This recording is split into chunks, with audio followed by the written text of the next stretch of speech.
क्या आपने टेक्सास में सिर्फ मुस्लिमों के लिए हो रही वाटर स्लाइड इवेंट सुनी है? अगर आपने नहीं सुना तो सुनना चाहिए, क्योंकि इसमें इस्लामी कब्जे के खिलाफ लड़ने का अहम सबक है। कोई भी जो नक्शा देखता है जानता है कि इस्लामवादियों ने टेक्सास को अपना केंद्र बनाया है ताकि वे इस राज्य और फिर बाकी अमेरिका पर कब्जा कर सके, और वे लगातार केवल मुस्लिम शहर बनाकर अपनी किस्मत आजमा रहे हैं। लेकिन जाहिर है बहुत से लोग इससे खुश नहीं हैं। उन्होंने हाल ही में सिर्फ मुस्लिमों के लिए एक कार्यक्रम किया है। काश मैं बढ़ा चढ़ाकर बोल रही होती, पर ऐसा नहीं है। एक इंडोर वाटर पार्क में ईद के लिए सिर्फ मुस्लिमों के लिए कार्यक्रम। सचमुच सिर्फ मुस्लिमों के लिए कार्यक्रम, और सोचिए क्या हुआ। अमेरिकियों को ये पसंद नहीं आया। देखते हैं क्या हुआ।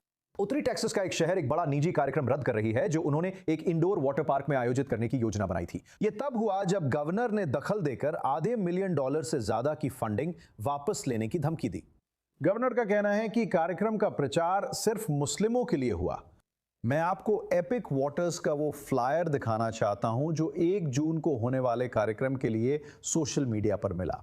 Indoor water park grand prairie का है और तीसरी पार्टी इसे प्रबंधित करती है। उदाहरण में लिखा है, आइए और डैलस फोर्ट वर्थ मुस्लिम समुदाय के साथ ईद मनाइए। अगर आप नहीं जानते तो ईद साल के 2 मुख्य इस्लामी त्योहारों में पहला है। इसमें एक शालीन ड्रेस कोड का भी उल्लेख किया गया है। लेकिन फिर हमें सोशल मीडिया पर एक अलग फ्लायर भी घूमता हुआ मिला और इस वाले में 2 जगह केवल मुस्लिम लिखा हुआ है। फिर से याद रखिए, ये कानूनी रूप से एक समस्या है। हैरानी होती है कि जब उनका पैसा वापस लिया जाता है तो इस्लामवादी तुरंत पीछे हट जाते हैं। ऊपर दाईं ओर और नीचे, वहां सबसे नीचे भी। आज गवर्नर ग्रेग एबट ने मेयर रॉन जेनसन को पत्र भेजा जिसमें कहा गया कि आयोजकों ने केवल मुस्लिमों के लिए वाली भाषा हटाकर उसे और स्वागत योग्य बना दिया। उन्होंने कहा कि गवर्नर इसे भेदभावपूर्ण बताते हैं और ये राज्य और संघीय नागरिक अधिकार कानूनों के खिलाफ है। उन्होंने कहा अगर शहर ने कार्यक्रम रद्द नहीं किया तो वे ग्रैंड प्रेरी से $5 लाख से ज्यादा फंडिंग वापस लेने की धमकी दे चुके थे। आज रात पता चला कि वो कार्यक्रम अब नहीं होगा। ये हमारी जीत है दोस्तों। हम हमेशा बात करते हैं कि इस्लामीकरण के खिलाफ कैसे लड़ाई लड़ी जाए। तो पहला कदम है कि सत्ता में सामान्य लोग हों जो समझ सकें जब कोई कब्जा करने की कोशिश कर रहा हो। धर्म की स्वतंत्रता एक जटिल विषय है। आप हमेशा चाहते हैं कि लोग इकट्ठा हो सकें और जो उन्हें करना है वो कर सकें।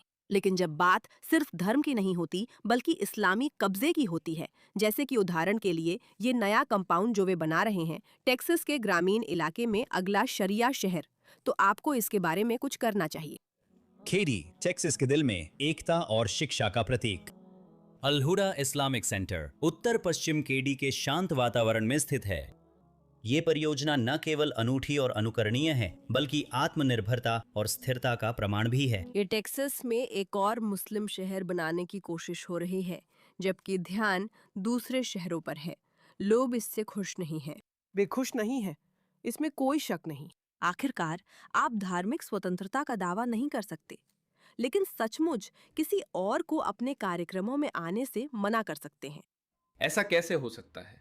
सिर्फ मुसलमानों के लिए एक कार्यक्रम ग्रैंड प्रेरी टेक्सास के एक वाटर पार्क में हो सकता है जो ग्रैंड प्रेरी शहर के स्वामित्व में है, जिसे 1/4 सेंट की बिक्री कर से सब्सिडी दी जाती है, और फिर भी सिर्फ मुसलमानों के लिए।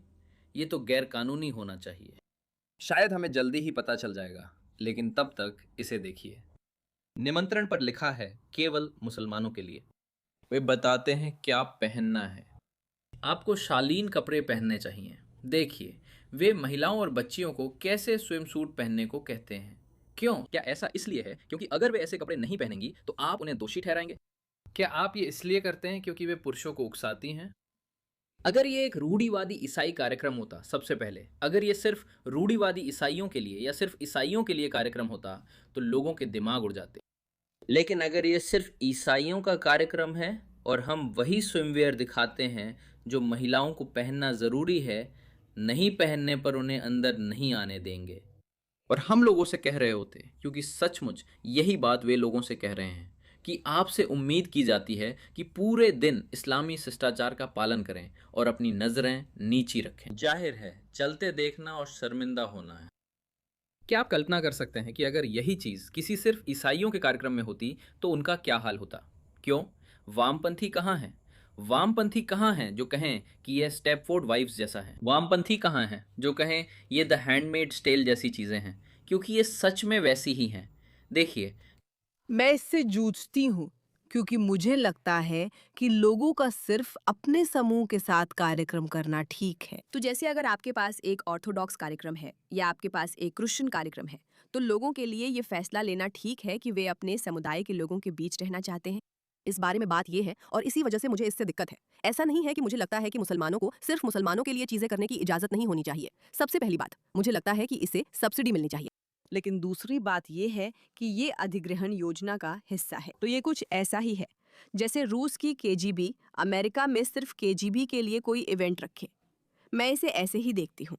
ये कोई धार्मिक बात नहीं है, ये कोई समुदाय की बात नहीं है, ये उनके काम करने का तरीका है, इसका हिस्सा है। आइए अपना दबदबा और बढ़ाते रहें और देखें कि बिना अंजाम भुगते हम क्या क्या कर सकते हैं। आमतौर पर वे इससे ज्यादा समझदार होते हैं। आमतौर पर वे ऐसे शब्दों का इस्तेमाल नहीं करते जैसे केवल शालीन पहनावा, ताकि वे कानून के दायरे में रह सकें और कोई उन्हें धार्मिक स्वतंत्रता के तहत दोषी ना ठहरा सके। यही उन्हें सिखाया गया है। बस धार्मिक स्वतंत्रता की बात को आगे बढ़ाओ। बस धार्मिक स्वतंत्रता की बात को आगे बढ़ाओ। तुम इससे बच सकते हो। अगर आप सुनिश्चित करें कि खबरों को सही तरीके से पेश किया जाए तो आप इससे बच सकते हैं। तो उन्होंने इसमें गलती कर दी और भगवान का शुक्र है ग्रेग एबट का, जिन्होंने सच में इसे समझा और फंडिंग वापस ले ली। लेकिन वे यही करते हैं और इसे उसी तरह देखना चाहिए। हमें इसे धार्मिक स्वतंत्रता की अनुमति के बजाय एक रणनीतिक सवाल के रूप में देखना होगा। क्या कोई सेना अपने दुश्मन को अपनी ही शहरों के अंदर कुछ जगहों पर बैठने और कब्जा करने की अनुमति देगी? मुझे लगता है इसका जवाब है नहीं। मुझे स्लिप एंड स्लाइड्स पसंद हैं क्योंकि हमारे पास खबरें हैं। मुझे लगता है हम सिर्फ मुसलमानों के लिए वाटर पार्क इवेंट को बंद करने जा रहे हैं। इसमें टेक्सास के गवर्नर ग्रेग एबट की भी थोड़ी मदद मिलेगी। अगर आपने मिस कर दिया हो तो मैं आपको अपडेट कर देती हूँ। मुझे उम्मीद है कि आपने मिस नहीं किया होगा क्योंकि कल पूरा इंटरनेट इसी के बारे में बात कर रहा था। कुछ दिन पहले मैंने ये खबर सबसे पहले दी थी। एक इस्लामिक ग्रुप है, मैं अब भी जानने की कोशिश कर रही हूँ कि इस इवेंट की जिम्मेदार महिला कौन है, उसकी एसोसिएशन क्या है, वो ये क्यों करती है और उसे कौन मदद करता है। लेकिन एक इस्लामिक ग्रुप है जो एक प्राइवेट ईद का आयोजन कर रहा है। ग्रैंड प्रेरी टेक्सास के वाटर पार्क में मुस्लिम त्योहार मनाया जा रहा है। तो बात यह है कि ऊपर से देखने पर लगता है ओ ठीक है, कोई दिक्कत नहीं, समूह वो जगह किराए पर ले सकते हैं, लेकिन यहाँ सिर्फ मुस्लिमों के लिए कार्यक्रम का विज्ञापन किया गया, जो धार्मिक भेदभाव है। ऐसा करना गलत है। तो जब आप इसके ऊपर ये सब जोड़ देते हैं तो ये और भी ज्यादा चौंकाने वाला हो जाता है। वो वाटर पार्क एपिक वाटर्स हैं और मुझे बार बार बताना पड़ता है कि इसका ईस्ट प्लानो इस्लामिक सेंटर या एपिक सिटी से कोई संबंध नहीं है। बस उसका नाम एपिक वाटर्स है, बस इतना ही। मैंने उसे शांत करने की कोशिश की और कहा, माफ कीजिए, ये शर्मनाक है। दोस्तों, एक बात है जो मुझे बहुत दिलचस्प लगती है। इससे पहले किसी को इसकी परवाह नहीं थी। इससे पहले किसी को केवल मुसलमानों के लिए कार्यक्रम की परवाह नहीं थी। अब जब लोग इस्लामिक कब्जे को उजागर कर रहे हैं, वे उसकी असलियत देख रहे हैं। यही कड़ी है और इसी में इस इवेंट की रोमांचकता है। बाकी सब भूल जाओ, कानूनी और धार्मिक भेदभाव छोड़ो। सच कहूं तो हम में से कोई उस इवेंट में नहीं जाना चाहता, लेकिन टेक्सास में लोग इसके बारे में ज्यादा सुन रहे हैं। मैं आभारी हूं कि ऑनलाइन लोग इस पर बात कर रहे हैं कि टेक्सास कब्जे का केंद्र बन गया है। वे केवल मुसलमानों के लिए इवेंट देखकर तुरंत उसकी असलियत समझ जाते हैं। उनकी आंखें खुली हैं और सब समझ जाते हैं। ये सिर्फ कोई ऐसा इवेंट नहीं है जिसकी किसी को परवाह नहीं है। ये जानबूझकर किया गया है। अब याद रखिए, कानूनी तौर पर उन्हें ऐसा करने की अनुमति नहीं थी। ये नागरिक अधिकारों का उल्लंघन है, जैसा कि ये गाइड बताएगा। ये शहर के स्वामित्व वाली सुविधा है। ग्रैंड प्रेरी शहर एपिक वाटर्स नामक बड़े इंडोर वाटर पार्क का संचालन करता है, जिसका प्रबंधन निजी रूप से होता है। ये किराए पर होने वाले आयोजनों के लिए खुला है। जिस बात ने सभी को हंगामे में डाल दिया वो ये थी कि ये सिर्फ मुस्लिमों के लिए विशेष आयोजन है। मुझे पता चला कि ये तीसरा वार्षिक आयोजन था। पहले 2 आयोजनों के बारे में मैंने नहीं सुना था। मुझे लगता है कि यहाँ गंभीर नागरिक अधिकारों का उल्लंघन हो रहा है। United States civil rights act section 2 इसका प्रावधान करता है।